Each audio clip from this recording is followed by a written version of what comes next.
This is the DRF Players Podcast. Hello and welcome to the April 25th, 2017 edition of DRF Players Podcast. I'm your host, Peter Thomas Fornatal, back with you for show number 232. Joined today by the co-host of the show. He's in a good mood. He's floating on the clouds based on his performance from the Keeneland contest. We'll be talking about that in a little bit as one of our many topics today. He is, of course, the People's Champion and very nearly Keeneland's champion, Jonathan Kitchen. What's up, JK? It does help. It makes me feel a little bit better. I still do feel bad that I'm like 0 for 5 on my out-of-the-gate pick selections or play selections the last 4 or 5 weeks. So hopefully the success from Keeneland can roll over to this week and I can finally give those people something to jump back in line about. For folks who haven't seen Out of the Gate, this relatively new show produced by DRF, it's fantastic. It's a pregame show, basically. When does it go live, JK, and where can folks find it? I think they usually get it out Friday morning, early Friday morning. I know that I film on Thursday afternoon, and the other people film on Thursday, so I'm pretty sure it goes out early Friday morning, or first half of the thing goes on Facebook. It's on the website. They tweet it. They tweet it numerous times. Dan Illman tweets it. Matt tweets it. Mike Beer. So there's a lot of people that are shooting it out there. So you should catch it somewhere on your timeline. Now, what's been the deal with your lack of success in your public picks on that show? Unlucky, or have you been off your game? Pete, probably better than anyone how I play, and it just, last weekend I gave a pick 3 where I tossed Aquamarine. But I used Inside the Post, and I used the horse that won the finale, the 2 horse. So just little weird things like that, like little spots where we're not connecting. But I gave the filly Sailor's Valentine that was paid $40 plus the weekend before, but I missed another leg earlier. So it's one of those deals where once we connect, we'll get all of our money back. It's just unfortunately we're not picking up the pieces yet. Yeah, but it sounds like you're giving people good information, and based on the names you mentioned of the handicappers who involved in that show, Dan Illman, Mike Beer, Matt Bernier, you can't help but learn something if you watch it, despite your presence, John. 100%. A couple weeks ago, someone messaged us that they put my ideas and Dan's ideas together and hit the late pick 4. So that's always good to hear. Fantastic. All right, we have a headline. We have a big story today. We don't often get to do breaking news on this show. I wish we had a sounder for it. Sadly, we do not. We are announcing today, daily racing form, the DRF World Championship of Handicapping. This is the world's biggest and best online contest. It can be pitched in 5 words: $1 million, no takeout. JK, what do you think about this new format? Of those 5 words, my favorite is no takeout.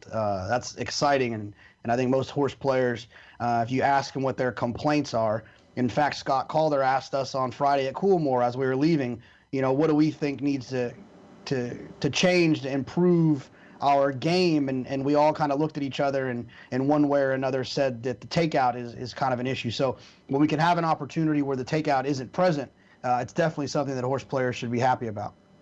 Have you had a chance to look over this format? Are you comfortable telling folks how it goes down? Maybe we should start with the final and then work our way back through the qualifying. But you want to tell folks how the finals are going to work? Sure, I'll let you say the dates, and then I'll pick up the pieces because I don't know. I'm not 100% on the dates. You'll know those. January 27th and 28th. So this is the weekend. If you're an NFL fan, as so many of our listeners are, this is the weekend between the championships and the Super Bowl. Used to be known for as NHC weekend. That tournament has moved to a later date, opening up this opportunity. It's the same weekend as the Pegasus this year as well, it looks like. So, yeah, still a major contest happening in late January. That tradition will continue. Well, here's what I'm excited about it, just from a pure format standpoint, not so much the takeout part. The second thing I'm the most excited about, it's this format I think is going to be a little bit more handicap focused, where you can feel a little bit more comfortable taking the 3 to 4 to 5 to 6 to 1s and not the immense pressure to catch the 20 to 1 when it happens. On Saturday, there's going to be 15 mandatory races. And the tournament's going to start with 200 people. At the end of the day on Saturday, there's going to be a cut in half. So only 100 people of the 200 will be waking up on Sunday morning playing in the mandatory 15 races on Sunday. At a midpoint during Sunday, that 100 is going to be cut to 50, and the 50 will be playing for the $1 million. And that $1 million prize pool, that comes, you can buy directly in for no takeout, $5,000, or, of course, you can qualify in through a DRF tournaments, and the qualifying structure is a little bit different too than it owes a little bit of a debt to some formats we've seen in the past, but I believe there's also some improvements. Is that right? Yeah, absolutely. I've said plenty of times I've been fortunate enough, maybe once in my life, to be successful in some of the larger ratio situations. I prefer the lower ratio. I love the triple play that we had a few weeks ago that was 1 in 12. I like the 1 in 25s. Those are the ones I feel like I got a shot of still having a shot when there's a 20-1 shot that crosses the wire that I don't have. It's a really bad feeling in those big tournaments because you got to kind of have a perfect day, and as horse players, we all know that's pretty tough. So I know the qualifying format, the feeder format for this tournament is going to be a lot more friendly to, a little bit horse player kind of friendly ratios, is like I like to call them. Another sneaky thing I think that's cool about this tournament is the chance to play for so much money, assuming the full field of 200, that $1 million purse, but only having to play against 199 other entries. Talk about why that's advantageous to the player. Well, I just think that if you play in tournaments and there's a 300-person tournament you're playing in, or a 600-person tournament, when that horse that you could stare at the PPs, you could watch the race and then stare at the PPs again, and you would never have them. There's 5 people that have that horse in these tournaments, and it's I don't want to say it's frustrating, right? It's part of the game. It's what makes it exciting. It's what makes when they pop from the gate exciting. When you've selected a 7-1 shot and there's 4 cap horses in the race, it's always nerve-wracking that one of them could win. But I like the opportunity to, with the cut lines, with the mandatory races, I think that's going to make that cap horse less impactful, and picking winners more impactful. And I support a format that does that. Well, I think that makes sense. A couple other things to talk about the format. You mentioned those ratios before. 2-stage qualifying for $100, 1 in 6 to get out of round 1, 1 in 10 to get out of round 2 and get yourself into the $5,000 championship seat. Alternatively, there's a 1 in 26 ratio that's available for $225, which is a pretty cool, a little bit more than what you'll see in some places online, but in terms of the buy-in. But the ratio 1 in 26 instead of 1 in 65, just a tremendous advantage, I think, to players who are going to play all the time. Another thing that's really cool about this tournament, and I think might put it on the radar of some folks who eschew other formats that are so top-heavy that it becomes a slightly more randomness to the party. Let's just put it that way. The curve's going to be a little flatter of the way this million gets paid out, with I believe the final decision is $250,000 to the winner. It's going to be another 2 players, I believe, hitting 6 figures, paying all the way down to 10%, which would be, assuming a full field, 20th place, where you just get the buy-in, $5,000. But still, you have a chance to finish 10th in this contest and make something on the order of $20,000. And again, when you're talking about the limited field size, you're talking about the takeout situation, it's a pretty unique opportunity. So where in your various qualifying endeavors, Jonathan, where is this contest going to rank for you? Oh, it's going to rank high. I mean, I love the idea that it's going to be kind of a smaller field with still an opportunity to have that life-changing score. And the idea that there's no takeout, I feel like the value is it just really sits into this contest. So, yeah, I'll be trying to qualify for sure. I think my method of qualification will probably be the round ones into what I think they're calling the grade 1 level, which is like the $580 range. And so I'll be playing in the $100, trying to get seats for the 500, and then try to turn the 500 with that 1-to-10 ratio into the 5,000. That's probably the way that I'll go about qualifying. And I will try to get the maximum amount of entries allowed. Grade 1 qualifier. That's clever. Maximum entries allowed. I believe it's going to be same rules as DRF normally. I believe there'll be official rules debuted at some point. We wanted to get the qualifying process started, get all this information out there. I would assume it's going to be 3 per. So that's interesting. That could provide a pretty good amount of leverage to a player such as yourself. The qualifiers, you go ahead. Yeah, I would assume that you've been privy to this information. So they're going to limit it to 200. So is there like a scramble to try to qualify, or what do they? I mean, are they going to move that number on us, or how is that going to work? I don't believe so. I believe this is what it is, right? So you've got your chance while it's open. You've got to be able to get in while the spots last. This is not a sliding scale. This isn't going to turn into more of a lottery situation if it happened to be wildly popular. Fact of the matter is, it's hard to know with any new contest how popular it's going to be. I would assume what most people will do is watch how the qualifying goes, and if people are flocking to this the way I think they just might, based on the player feedback that helped create these rules that DRF has received, maybe in a few months along the way, if it looks like it's going to have a chance of selling out completely via qualifiers, I think people should just buy in. Obviously, I think we have a chance to wait and watch a little bit, and I think that's what a lot of folks are going to be doing. Qualifiers, I'm pretty sure, are already listed. If they're not listed now, they're going to be listed really soon on the DRF tournament site. You can go to tournaments.drf.com to check out all that information. In addition to those, the round 1 qualifiers, there's going to be feeders to both of these grade 1 levels and the grade 2 contest, as little as $10 to get involved. This is something that I pretty much believe everybody listening to the show should at least consider trying out. It's going to take a little while, but I believe eventually the goal is to also have those round 1 contests, those 1 in 6 contests, with the ability to play a single track instead of having to play the entire 3-track, the typical day's menu at DRF tournaments, which is usually 2 or 3 tracks and 12 races. How does that change the game if that gets implemented, Jonathan? The ability to do it at a single track. Well, for a chalk weasel like me, I love single tracks. I love the 5-horse field.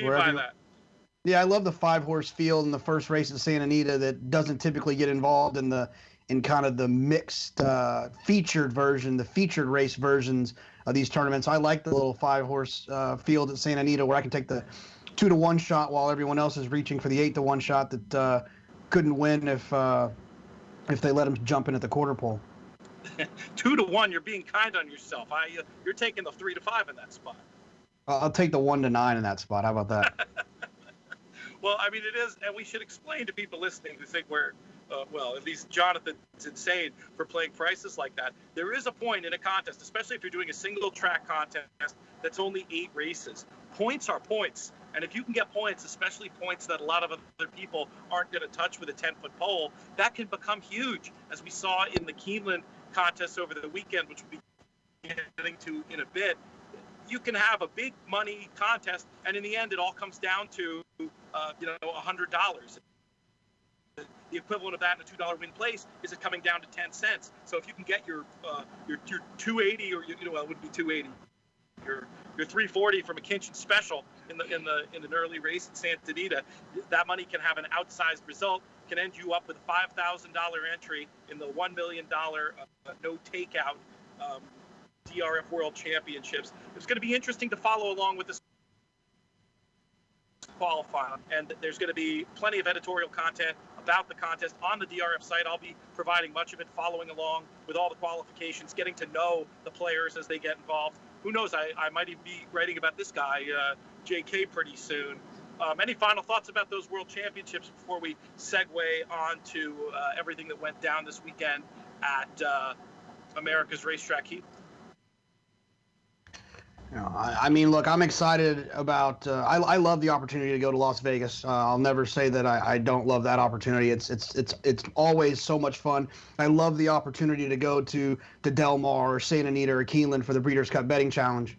But there is something awesome about playing from your couch. I can picture you there in your war room with your various racing accoutrements hanging on the walls. It's nice. The comfort of playing from home is great, and I mean it's great to be able to have both the ability to do both things depending on the weekend. And for all those tracks that you mentioned and how fun contests are there, it wouldn't surprise me to see people playing in this thing from the racetrack. It's another great thing about DRF tournaments platform being mobile enabled. I think you'll have, depending on we talk all the time about your handicapping personality, your betting personality. A part of that is where you're comfortable. And for some people, that might be live and in person, maybe even looking at some of the horses in the paddock at one of these tracks that are included. For others, it's going to be putting on your capris and your colorful sneakers and wandering over to your getting your ice cream sundae at your computer table. So I'm fairly certain I will be participating in this tournament from the Eddie Logan suite. You can almost write it down right now. It's probably going to happen. That is a good idea. Well, speaking of the Eddie Logan suite, we were at its spiritual sister all weekend, the Bluegrass Room at Keeneland. Want to thank everybody down there. Misty and Jesse do a nice job taking care of us. Jim Goodman, of course, for teeing everything up. It was a grade one gamble. We got to meet and see a bunch of podcast listeners and other horse player friends. Always super fun. But I have to say, as great as it was hanging out in the Bluegrass Room all weekend, how cool, not to, hope I don't throw my shoulder out, patting myself on the back here, but how cool was that show we did on Friday out at Coolmore, America's Ashford Stud? Oh, it was a ton of fun, and the guest appearance from Paul Matties. The background to that story, if anyone doesn't know, is that I found out from Thursday randomly that Paul was going to be in Lexington, so I texted Paul like, "Hey, let's hang out. We're going to be at the track," and he was like, "Okay." He was very kind of short with me about it. He's like, "All right," and then I texted him Friday morning and I said, "Hey, we're going to Coolmore. We're going to do the show. We're going to do the show." Oh, are we there? I'm here. I lost you for a second. I don't know if it was you or me. Okay. No, so I was saying that. So I told Paul we're going to go to Coolmore, and we're going to do the show there. And I told him that our friend Nick Tamaro and some others were going to meet us after the show if he wanted to ride with them to come over. And he said, okay, again. And then he called me at 9:54 and he's like, I'm here. And I was like, where? And he said, at Coolmore. And I was like, oh. And then the show started. He came in and the audience was blessed with Paul Matisse, the godfather of racing, and I think everyone enjoyed that. Champion himself, and great getting his insight about especially the breeding side of the game. And then, of course, afterwards we had the full tour. Who impressed you the most this time walking around the yard? Pharaoh is always just I love he's so sleek looking. He's he's bay, but he's got those black feet, and that Scott said that there's a name for it. I can't remember what it's called, but it's really cool. It just looks so plain for such a phenomenal horse. It's kind of really interesting. But then it never ceases to amaze me how unbelievably huge Uncle Mo is. Every time I see him, looked so great. His coat was out of control, all dappled out, just looking like he could be. He looks like a stallion, but he still looks so athletic, like he could race. Farrow, I thought, has grown into himself even more. He looked pretty. I mean, he looked great, but a little more unassuming. I felt like when we were there a year ago. He still looks racy, but he's filling out into that more stallion build like you'd expect to see hanging on the wall of an art museum. It was incredible to see both those horses again. I'll tell you this: the one of the things I walked out of there this time, the most impressed by was not a horse but a man, and that man is Todd Pletcher. just walking through there and seeing so many of those horses that he trained and what great stallions they've made. And of course, that's only one of the places in Lexington. That was another takeaway I had. What other thoughts did you have from the day? Yeah, if you want to go on the Todd Pletcher Stallion Tour, make sure you swing by Windstar. There's like 8 of them that he trained, and that's pretty crazy. Yeah, it was a very good time, and we want to thank them again, and hopefully we'll get a chance to do more interesting things. Today, we have an interesting setup for a show, not quite as beautiful as sitting at that conference table at Ashford. Today, driving up to Cincinnati in the Borman Mobile, a first for the podcast. But I don't know, that little cutout we had, I don't know if that was me or you, but we'll just keep plugging away and see if we can get the rest of the show in. Let's talk about the contest at Keeneland. Yeah, I probably shouldn't have said that out loud. Let's talk about the contest at Keeneland. JK, you were one of the stories. You end up running second. We had a question. Let's just talk about actually, that's burying the lead too much. I'm gonna rewind that. I'm gonna talk about the number one story, and that was Blaze Brucato, a Cleveland man who had just an incredible weekend, not only winning the Saturday 300 runner tournament outright, but also coming back and getting you, Jonathan, right on the line on Sunday. An incredible performance and a great story too. Like so many horse players, he was introduced to the game by his father, his late father. It was actually, I believe, his dad's birthday, one of the 2 days. I'm sure he was thinking a lot about his dad, and apparently very emotional when he cold-cocked the double in that last race. My friend Casey Hamilton described his falling to his knees as if John McEnroe had won Wimbledon in 1981, and it sounded like a very emotional and cool scene. So if you're feeling a little bit bad about getting beat for the top spot, at least it sounds like you have. Did you get a chance to meet him? I did. I've met him before, but then I know a lot of people by their first names, and sometimes the last name thing throws me off. So when I saw that he passed me, I wasn't 100% sure it was, but I've had dinner with him before. So when I went upstairs to take pictures and stuff like that at the end is when I saw him again and realized who it was. Yes, right, because the Keeneland leaderboard only has the last name, so you don't. And I felt so silly because another friend of the show, guy who I know very well from Saratoga, Kenny King, did very well, and we kept seeing King up on the leaderboard, and I couldn't get out of my head that it was Jeannie King. And meanwhile, I'm friends with the other King who it was. Jeannie was on my mind, I guess, from having seen her the day before. So it is a little quirk to the leaderboard. No first initial to help us along. But let's talk about your tournament. First of all, you did great. I'm not going to lie, you did great. But I have to say, if I were in your shoes, I think I would have won the whole thing. I got to be honest. Why did you decide to bet that last race? I had a $460 lead. I wanted to move the target. In that tournament, one of the last 2 races, you have to bet half of your bankroll. So people were going to be coming for me. Someone was going to hit something, and I wanted to move the target a little bit. So I bet $425 worth of exactas. The final race came 13-3, which was the exacta that put Blaze in front of me. The third place horse was the 4, and he lost by the faintest of noses. I had a 13-4. If it comes 13-4, my bankroll goes up to 10,000 and no one catches me. So it's just part of it. It happens, right? So I wouldn't have done anything different. I would have done the same thing I did betting the last race. I don't like just sitting there as a target. I want to be moving around a little bit. No, I'm giving you a hard time. I didn't want your ego to get too big. But I understand what you did, and I definitely understand that point about when you have a significant portion of the field who has to bet half their bankroll, how that target is likely to move. But I would say that the target at that point wasn't really you at number 1.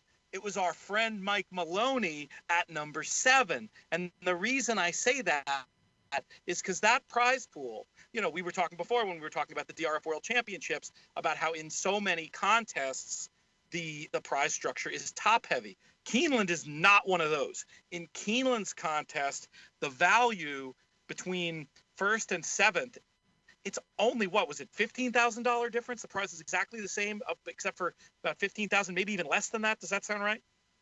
Yeah, it's really not very significant at all, which is another reason why I was less concerned about falling from first to second.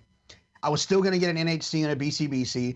It was a significant, it's always a significant cash difference, but it wasn't like it was the end of the world. So that's another reason why I bet, because if I would have fallen to second because of my bet, it wasn't going to be a problem.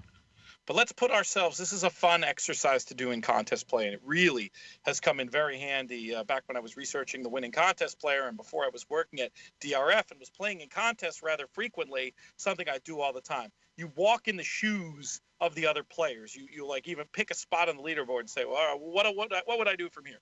So what I think happened is you had a lot of people, because first and seventh are so similar. You had what going into the race, 8,400, something like that? I think 86 something. And then I think it was Robert Trainer who won the BCBC the year Byron won. He had 8,200. That's right. But then, so you guys are up there in the stratosphere. Meanwhile, here's Mike Maloney in seventh place, getting extremely similar prize to what you guys are up in the stratosphere, and he's got 4,800. So what I think happened is a lot of people, the people who, game this stuff out, are thinking their target, they're not circling 8,500 or I guess, whatever the 9,000, whatever goal you do to finish first. They're saying, if I get near 5, I've got a shot. And I think a lot of people played it very specifically with that in mind. Now, Mike was in a really interesting position too, and an unenviable one, really, where he, with his 4,800, he had a small lead, and he just didn't really have much of an opinion in the race, and he ended up hitting the race, but still, he made a conservative, I think, $400 bet, and it's kind of painful looking back at his plays in the race, because he actually used the 13, the winner. His key for the race was the 4-horse, who was about a 6-1, who ended, as you mentioned, up third. So he ended up hitting a $50 win and 300 to show, missing another $50 win on a long shot in the race, and still backing up from 7th to 10th. If you were in his spot, what would you have done there? We talked about it, and I told him I would have targeted 4th for a player like Mike, right? He's an everyday player. He's a professional horse player. I would have targeted like 4th, whoever was in 4th place, whatever that dollar amount was, is kind of what I told him that I thought. Yeah, so I told him he should have tried to pick up another $1,200, and that was my thought and opinion. Yeah, it makes sense. And if he had done that with his opinion, it feels like there's almost no way he would not have hit. So it brings up a really interesting question in contests. People have ways that they play. Is part of what maybe compromised him in that spot just the fact that he was outside his betting comfort zone? This is a guy who's a vertical wizard, and all of a sudden here he's betting a shorty to win and a show bet. I mean, part of the reason he did that was he didn't have a strong opinion. Are you possibly better off in that spot inventing an opinion and betting normally, or are you better off just trying to use contest game theory and puzzle it out that way? Yeah, no, I'm never of the opinion that you should create an opinion, or I think that you should always take what you know about the race and about the game and bet it as efficiently as you possibly can. I didn't have an opinion of that race either. I just decided here are the horses I think can win. Here are the horses I think that can't run, and here are the ones I think that can probably maybe run second. And then I tried to efficiently bet those exacta combinations in that way. And that's kind of what I did the last 3 or 4 races. I didn't really have an opinion. The opinions that I had 3 good opinions on the day, or strong opinions. One of them was good and 2 of them were bad, and those were my 3 opinions, and I still. All right, we've got to talk about that. You've just confused half the audience. You finish second. You win a prize package worth whatever it was, north of $20,000. You had 3 opinions and 2 were wrong. How the heck were you there in the first place? So I'll just kind of blast through it. The first race, I had an opinion that the 4 had to run first or second, so I hit the first race. I did not bet the second race. What pool? We can slow down a little. This is interesting. Okay. What pools were? Okay. I front and back wheeled the 4. So front wheeling, obviously, I put the 4 to win with the 2 and the 6 to run second, and then I flipped it with the 2 and the 6 to win and the 4 to run second. So I hit that race.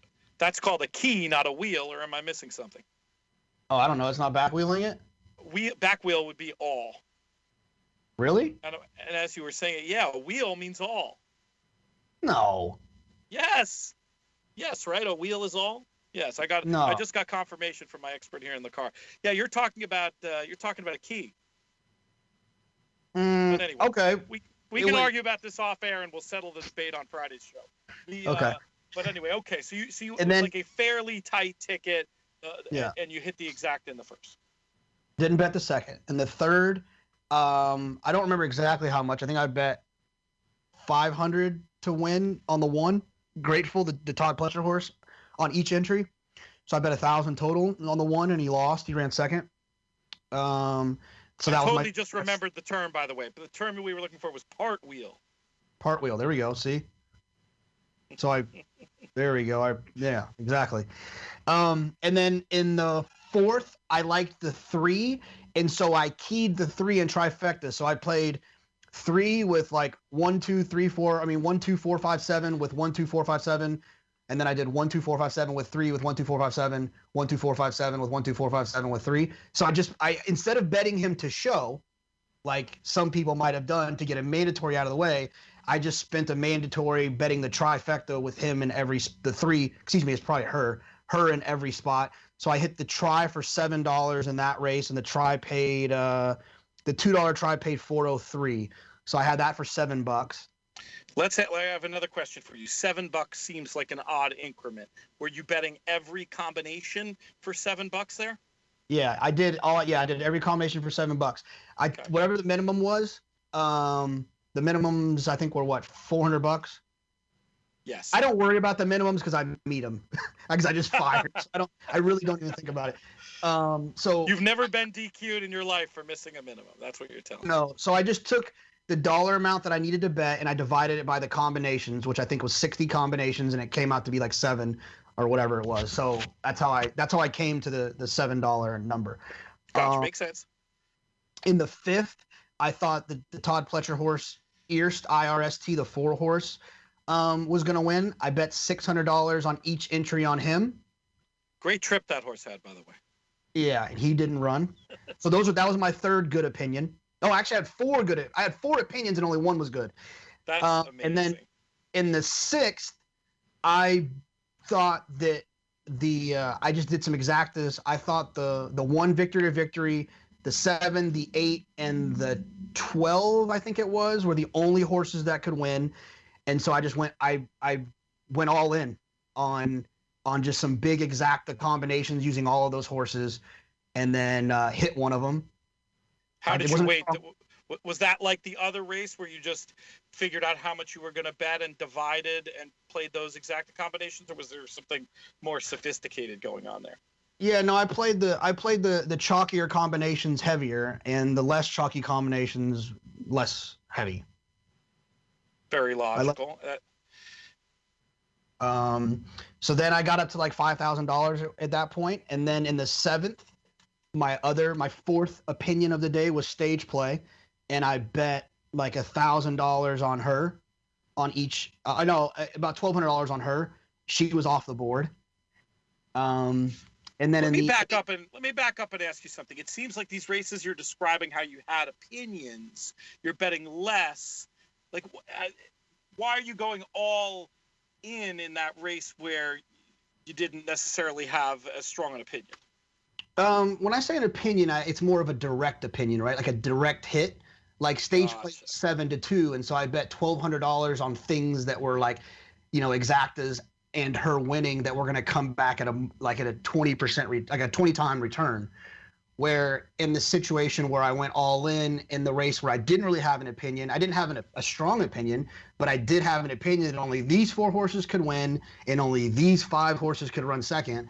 And that's where I dove in with the larger amount, but got a much smaller return. I mean, I think I got like a 40% return on that race that I went all in on. Right. Oh, that's very well put. Excellent. All right, continue. And then in the 8th race, which was one of the last 2 races where you have to go half bankroll, you have to bet half your bankroll in one of the last 2 races. I had, like I said, $50 something $100, or maybe, something like that. So I bet $2,500 into the 8th race, keying the 5 horse. I thought the 5 horse was going to win. That horse had worked with a dirt horse. This is a turf sprint. He had outworked a dirt horse that won the day before. And so I figured if this turf sprinter outworked a dirt horse, then he must be doing really well. And he was faster than the rest of them on paper. So Good pedigree too, as I recall. Yeah, I hit that exacta for $400. Had that exacta for 400, and that's what popped me up to 8,600. Nice. And then we already discussed how you decided to play the last. Very unlucky not to get hit, but hey, one of the best contests, quite possibly the best major contest to run second in. There are contests out there in the world where that could cost you $600,000. In this case, it cost you about $6,000. I didn't feel too bad for you. I still made you pay for dinner. Absolutely. Yeah, no, it's fair enough. But it was a great weekend. Those contests, where do you rank Keeneland in terms of the various contests you play around the year? How high up in the firmament is it for you? I mean, I think the top 3 are clear, right? I mean, it's the BCBC, the NHC, and then I think that the tournament that was announced today is gonna jump into that major conversation of the top 3. The rest of them, I think, are anyone that's at Santa Anita because of just how wonderful that place is. The Grade 1 Gamble, and I think Del Mar and Saratoga's tournaments are up there as being 2 of the top events that we have. Obviously, the Kentucky Derby Betting Challenge and the Belmont Betting Challenge are just getting started, and those are ones that are going to probably make a pretty big push for being some of the top ones out there. The thing that holds me back from saying those 2 is the price point. I think that the $3,000 Grade 1 Gamble is so obtainable it's more obtainable by most than the $12,500, $10,000 entries for those other 2 that are in the Triple Crown series. It was a who's who of contest players looking at that leaderboard, walking around the Lexington room. Just amazing to see the depth and breadth of handicapping talent and all different kinds of players, from folks with a single racing form and a pen to John Fisher with his computer monitor out there on the table to other folks with multiple laptops going. It's fun to see just how many people are involved, and I really recommend it. I like it so much that I think I'm just going to try to come to every contest they have out here. It's really a good time, and it's just a terrific part of the world, and really enjoyed our time at Lexington. Before we leave, we'll button up the Maloney story. He does end up holding out for 10th for a Vegas seat. He also got one the day before by finishing second in a contest. Pretty big weekend for Mr. Maloney. How fun will it be to have him out there in Las Vegas in February? Oh, I can't wait. No, it's exciting. I know that the Treasure Island will be happy to have him back as well. There's actually a funny story about that. Tony Neville, who's a great guy who runs the sports book out at Treasure Island, rumor has it, and this was tongue in cheek. The conspiracy theorists can put their tinfoil hats away. But him at some point saying to Keith Chamberlain, "Hey, I love that Mike Maloney guy. Is there any way we can just give him an entry to the tournament?" Obviously tongue-in-cheek because of how much money he was betting and pushing through the windows when he was out there. But that'll be fun, and he's already confirmed to me that he's a little bit interested in this DRF championship. So we may have a convert from another convert to the world of contest play.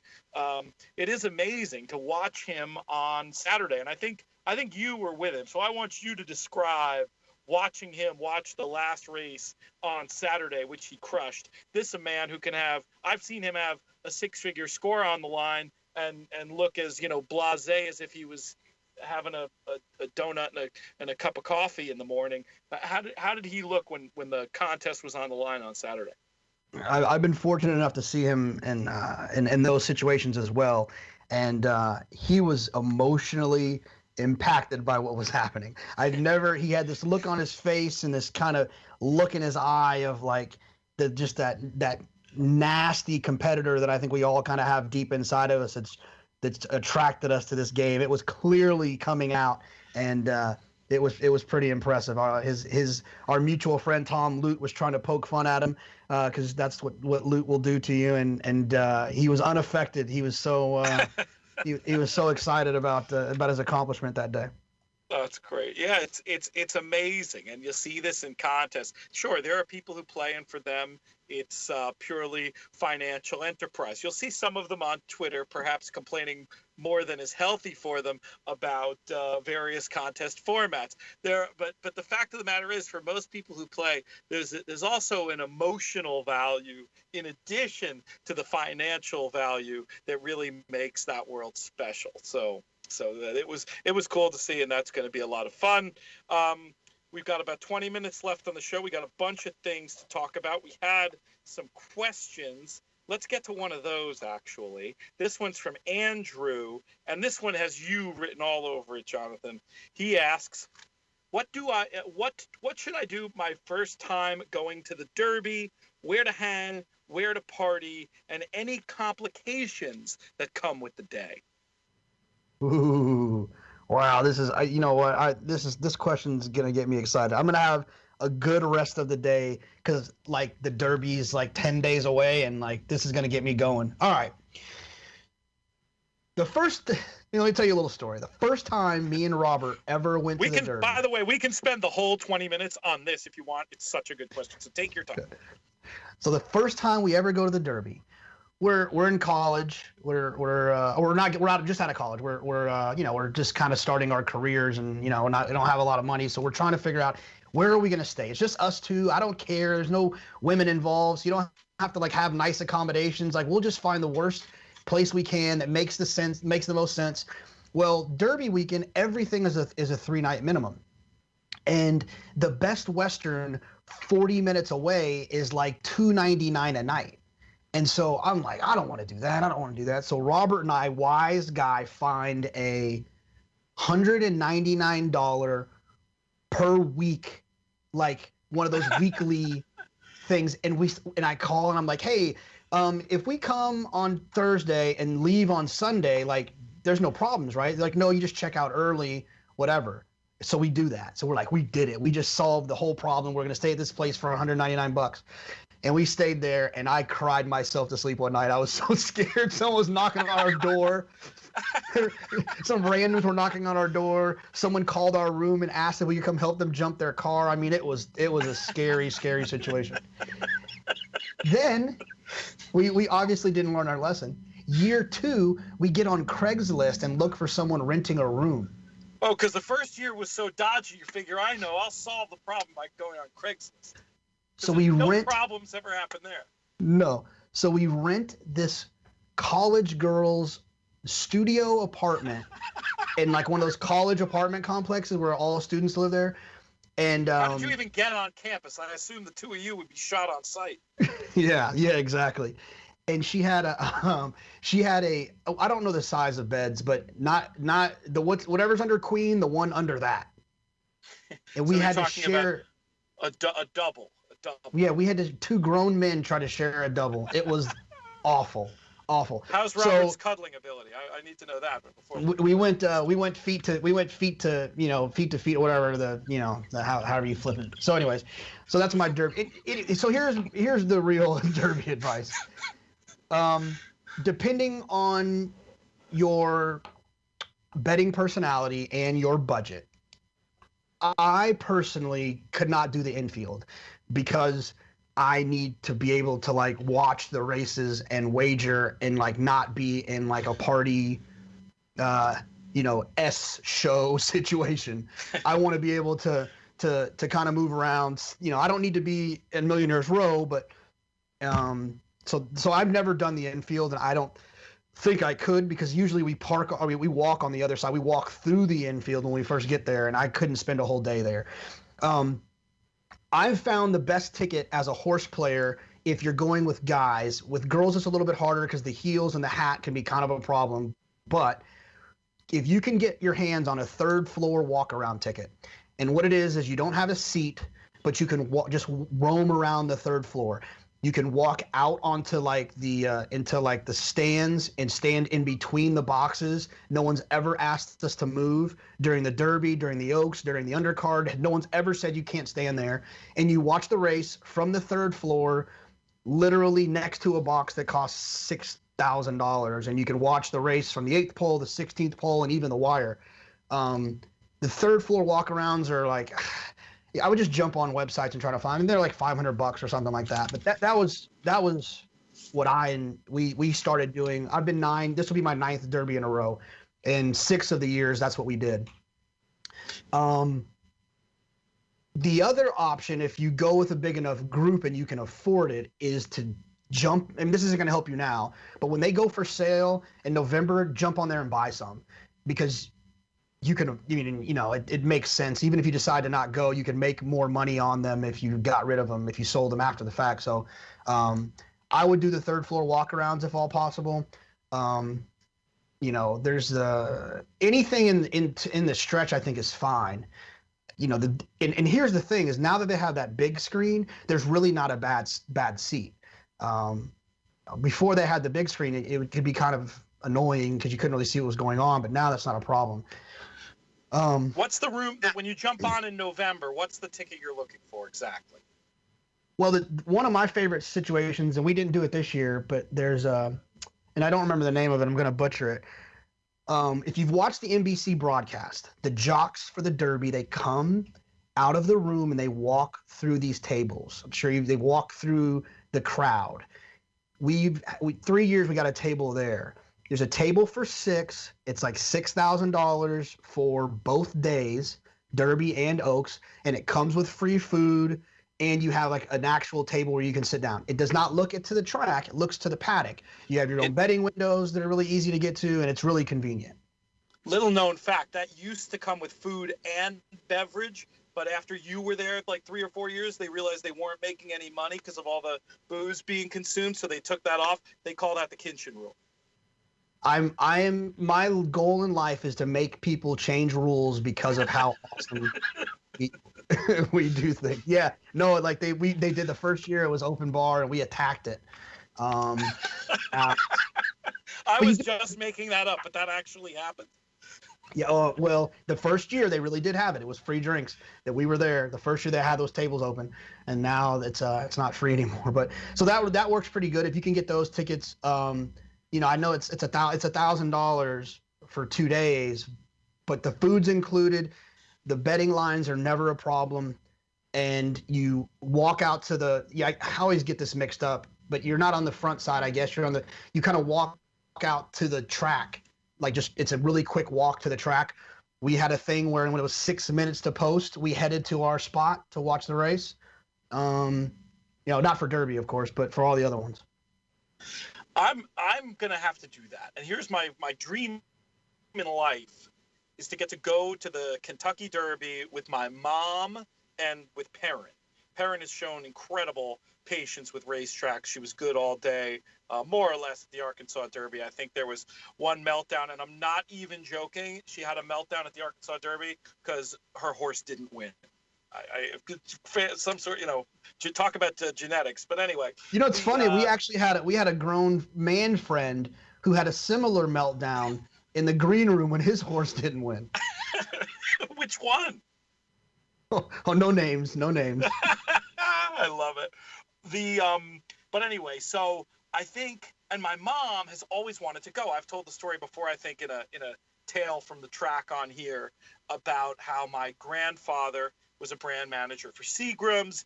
Four Roses was one of his brands back in the day before they got shipped out and eventually brought back, not unlike certain stallions. But so as part of his work, he would come to the Derby every year, and it was always like a very sort of romantic idea to my mom. And I've got his old julep cups that he accrued on one of those trips. I actually snuck one into Brooklyn Spirits, that booze book I did a couple years ago. But anyway, so it's always been this thing my mom's wanted to do, and I think Perrin would enjoy it. But I've never been able to conceptualize in my mind, obviously your third floor walk around ticket idea is awesome for, some certain people, not so good for my mom and Perrin. But maybe that table setup. Do you think it could work? Would it be a good day? You've met both of those people, at least I think. Would they enjoy it? Absolutely. It's perfect. It's just like a banquet, like a wedding table of like six. Like the six like white folding chairs with a table with a black tablecloth on it, and there's a waitress that comes by that can bring drinks, but you can also walk up to the bar. Then there's like a wedding style buffet set up with like the carving station where you can go and kind of grab food for a majority of the day. The restroom access is pretty easy to get to a spot where you can go to the bathroom without having to have too much of an issue. And so today's DRF podcast brought to you by Churchill Downs, I guess, between the two of us. But let's move. So then you go ahead. Some other wise guy tips. One of the hardest things that I struggle with, but I deal with it because I enjoy the event so much, is getting in and out of the track can be a hassle. Getting in is much easier than getting out. What I usually do is when I get to Louisville, I get in a cab and from the airport, and they all have business cards. I say, hey man, can you give me your card? And that way I can I can become friendly with him and then call him and set him up for times that we need him. Now they have Uber. Is there $100 handshake involved in that transaction? No, there was $100 handshake when we got golf carts after the American Pharoah win. And I've told that story. I'll probably get into that on the backside of this story. So the other thing that you can do is the city bus. If you're in the right spots, it drops off like right by Churchill Downs, so you can city bus from where you're at to the track. It's like $1, and so we've done that before. And then but Uber will drop you off. I always get dropped off in the neighborhood, like directly, like this is the best way I could do. It's like directly outside of the quarter pole, so like wherever that I don't know if it's east, west, north, or whatever. But that's kind of the trickiest part is walk, having to walk after the races are over. Cars can't really get in. It's impossible to find a cab. So that's probably the biggest negative of trying to go is getting in and out of there. What is your wise guy move for getting out? Do you hang for a while after? Or you just sort of follow that path you described?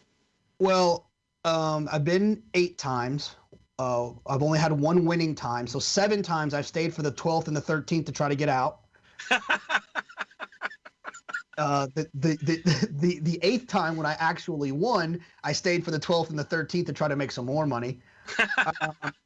So yeah, we stay for the 12th and the 13th, and it kind of will start to clear out a little bit because it's going to take about an hour more. Then what we typically do is we walk to the Cardinal Cafe, which is at like the end of I think it's Central. It's not close. You got to walk, quite a bit. You got to walk over a bridge, and probably takes 20 minutes to walk there. If you're last year or 2 years ago, we paid someone in a golf cart to take us. And then we just go up there, and surprisingly enough, after the Derby, it's not as crazy as you would think it is, as close as it is to the track. And then we eat there, and then we get a cab and go home, and that's typically the easier way to do it. That's how we've done it in the past. Let's talk about the length of the day. Again, thinking of myself selfishly about potentially having my mom and my kid there. But doesn't the first race at like 10:30 and the Derby not till 6? Like, I know you're pretty sick, but do you sit there and bet all those races? No, I'm typically a get there for the first guy, but on Derby and Oaks Day, I get there for the stakes. So there's so many more of them. About like 1 o'clock or so. Yeah, like the 4th or the 5th is when we usually get there. That's just what I've done in the past. Now, I'm going to guarantee you learned that lesson from experience. That I've been to the. So what was it like when you try to stick out the whole day? Like, what's the downside of it? Well, did you have a Stella at 10:15 when you got there? Because at least one. So that makes for a really long day. So yeah, no, I mean, I've done that before, but now I just, and after Oaks Day, right? It's like Derby Day, like Oaks Day, you're there from 1 until 6. Then you go to dinner and maybe out to have a couple drinks, and the next thing you know, you're at home at 1. Then you get up at 8 to handicap the Derby card, or because you haven't finished it yet, and you can't. I mean, it's hard to get there for the first. So Jack Jenkins loves to tell the story when we talk about this. Our friend Jack Jenkins, I convinced him, guilted him into coming to the Oaks. Like, come on, man, just come. Like, come on, it'll be fun. It's not far for you to drive over. Just drive. We'll hang out. It'll be fun. Come on, do it.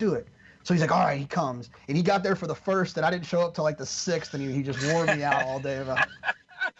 Yeah, it's not like he lives in Louisville. He's coming from Tennessee, so that was quite a big ask. Oh. Well, let's get into some other aspects of the Derby. I feel like unless you have anything to button that up, we'll move on to some of the other things that you do. Sounds like shortening the days is key, trying to be a little bit of a wise guy about accommodations and getting to and from. What other advice can you give about, there was a specific question about where to party. I assume that means, other bars or ways of entertaining yourself. I mean, do you go out Oaks night? I typically don't. I have. So let me back up to one more thing about Wise Guy, and then I'll get into the party aspect of it. I think, and we've done it a lot, flying into Nashville, Lexington not so much because it's still expensive, but Nashville and Cincinnati and even Indianapolis are good Wise Guy moves to rent a car and drive in from there. The tickets are always significantly cheaper. And so we've done that. We've done Nashville a bunch. We've done Indianapolis a couple times. So I know a lot of people do Cincinnati. So just keep that in mind when you're looking about flying there.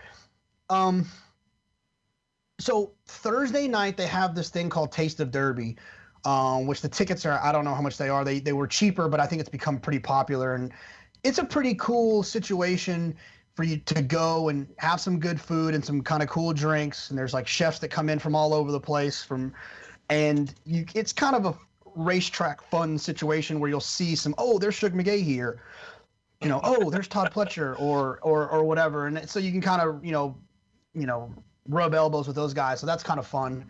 And that's on Thursday night. Friday night, I typically don't go out because Oaks is long. It's a long day, and you've got another one the next day. We do usually go with a group of guys, and there's always one or two that will do the stay out till 3 a.m. thing.